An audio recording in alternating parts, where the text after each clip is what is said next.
Our weed of the week is white clover. White clover is kind of a frustrating weed, especially if you've got it in grassland or in a lawn, because you're going to go out and you're going to do something for a herbicide.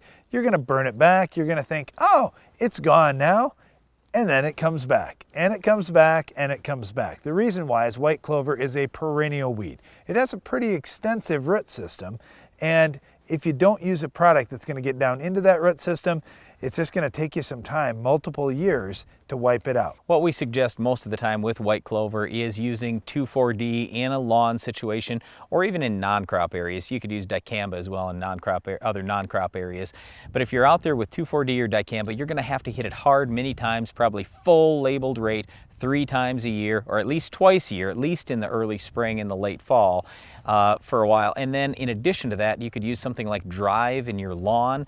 That does a pretty decent job. So if you were to hit it, a couple times a year with 2,4-D, once with Drive, you're in pretty good shape. I think the big thing there is hit it hard. You need to have a pretty good strong rate. And the reason why is not just because you totally dislike this weed, it's because it has a lot of growing points. It's got that extensive root system. If you want to try to attack all those growing points in one shot, the best way to do it is with the heavy dose. And when you think about the fall applications, they're pretty nice because then you have winter coming on that could help you, but the spring applications are good too.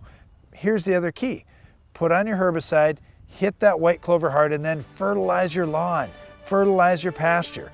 Get that good grass growth coming. It'll choke out the white clover. Well, that's it for our Weed of the Week, white clover, but stay tuned. Iron Talk is coming up next.